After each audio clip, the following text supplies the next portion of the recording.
Hi అండి.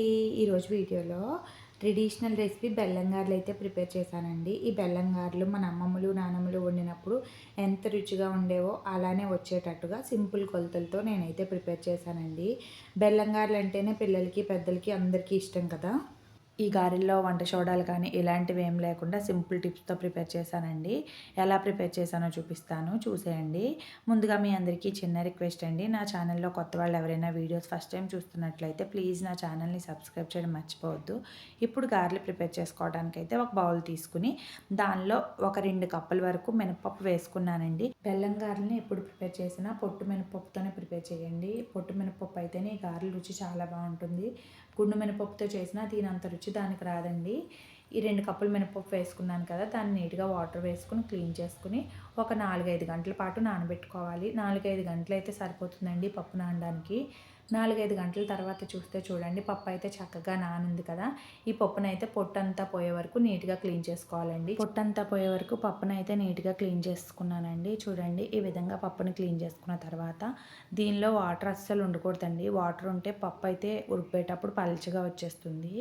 Water ఏమి లేకుండా ఒక జల్లెడలో వేసుకున్నాను. తర్వాత గ్రైండర్‌లో వేసుకోవాలి. మిక్సీలో అయితే వద్దండి. గారెల పప్పు ఎప్పుడు కూడా గ్రైండర్‌లోనే రుబ్బుకోవాలి. లేదు అంటే రోట్లో రుబ్బుకోవాలి. మధ్య మధ్యలో కొద్దిగా వాటర్ జల్లుకుంటా పప్పునైతే రుబ్బుకోవాలండి. మరీ ఎక్కువ వేయకూడదు. లైట్‌గా జల్లుకుంటే సరిపోతుంది. పప్పు నలిగేలోపు అయితే బెల్లం పాకం పట్టుకుందాము. బెల్లం పాకం పట్టుకోవటానికైతే ఒక 3 కప్పుల వరకు బెల్లాన్ని తీసుకున్నానండి. 2:30 కప్పులు మాత్రమే బెల్లం వేసుకున్నాను. అరకప్పు షుగర్‌ని వేసుకున్నాను.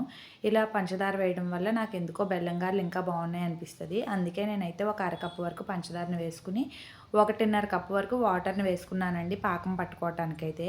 వాటర్ కూడా వేసుకున్న తర్వాత స్టవ్ ఆన్ చేసుకుని ఈ పాకం గిన్నె అయితే పెట్టుకోవాలండి. స్టవ్ సిమ్‌లో పెట్టుకుని పాకాన్ని దగ్గరికి అయ్యే వరకు కలుపుకుంటే సరిపోతుంది. దీనికి పాకం రావడానికైతే మరీ టైం ఏం పట్టదండి. పాకం అంటే మరీ ముద్ర పాకం కాకుండా జస్ట్ 2 వేళ్ల మధ్య అంటుకుంటే సరిపోతుంది. గారెల పాకం అయితే తయారైపోయిందండి. ఇప్పుడు పాకంలో కొద్దిగా యాలకుల పొడి వేసుకోవాలి. ఒక అర స్పూన్ వరకు యాలకుల పొడి వేసుకున్నానండి. యాలకుల పొడి వేసుకున్న తర్వాత మొత్తాన్ని ఒకసారి బాగా కలుపుకొని మూత పెట్టి పక్కన పెట్టేసుకోవాలండి. పాకం అయితే తయారైపోయింది. ఇప్పుడు స్టవ్ ఆన్ చేసుకుని వేరే ప్యాన్ పెట్టుకుని డీప్ ఫ్రైకి సరిపడా ఆయిల్ వేసుకోవాలి. ఆయిల్ మరిగేలోపు గారెల పిండి చూడండి చక్కగా నలిగిపోయింది కదా! ఇప్పుడు ఒక బౌల్లోకి తీసుకున్నాను. ఈ పిండిని అయితే ఈ విధంగా ఉంటే సరిపోతుందండి. పిండి అయితే మరీ లూజ్‌గా కాకుండా గట్టిగా కాకుండా కొద్దిగా సాఫ్ట్‌గా ఉంటే సరిపోతుంది. రుచికి సరిపడా సాల్ట్ వేసుకుని పిండిని అయితే బాగా కలుపుకోవాలండి. దీనిలో నేను ఎలాంటి వంట సోడాలు కానీ ఏం వేయలేదండి. పిండి అయితే ఈ విధంగా ఉంటే సరిపోతుంది. ఇప్పుడు చూడండి ఇందాక కొద్దిగా గట్టిగా అనిపించింది కదా పిండి. ఇప్పుడు కొంచెం పలచగా తయారైంది సాల్ట్ వేసుకున్న తర్వాత. ఇప్పుడు గారెలు వేసుకోవటానికైతే ఒక కవర్ని తీసుకున్నానండి. కవర్కి తడి చేసి చేతికి కూడా తడి చేసుకుని కొద్ది కొద్దిగా పిండిని తీసుకుని గారెల్లా ఒత్తుకోవాలండి. ఇలా కవర్ మీద కాకుండా అరిటాకు మీద అయితే ఇంకా బాగా వస్తాయి గారెలు అయితే. నా దగ్గర అరిటాకు లేదని చెప్పి నేను కవర్ మీద వేసి చూపిస్తున్నానండి. ఈ విధంగా ఏ సైజులో మనం గారె వేసుకుందాం అనుకుంటున్నామో ఆ సైజులో చిన్న చిన్న ఉండల్లా తీసుకుని మనకి గారెల్లా ఒత్తుకుంటే సరిపోతుందండి. ఈ విధంగా గారె షేప్లో అయితే ఒత్తుకుని మధ్యలో చిన్న హోల్ పెట్టుకోవాలండి. అంతేనండి. గారెలు వేయడం అయితే పెద్ద కష్టం ఏం కాదు. చేతిలో ఇలా కవర్ పెట్టుకుని వేస్తే ఈజీగా అయిపోతాయి. లేదు అంటే పల్చని తడి క్లాత్ మీద కూడా వేసుకోవచ్చు. ఇప్పుడు అయితే ఆయిల్ మరుగుంది కదండి. ఇలా నేను ఒక్కొక్క గారెని డ్రాప్ చేసుకుంటున్నాను ఆయిల్లో అయితే. చూడండి ఈ విధంగా ఒత్తుకున్న గారెలను అయితే వేసుకుంటే సరిపోతుంది. వెంటనే గరిట అయితే పెట్టకూడదండి. ఒకదానికొకటి అంటిపోతుంది.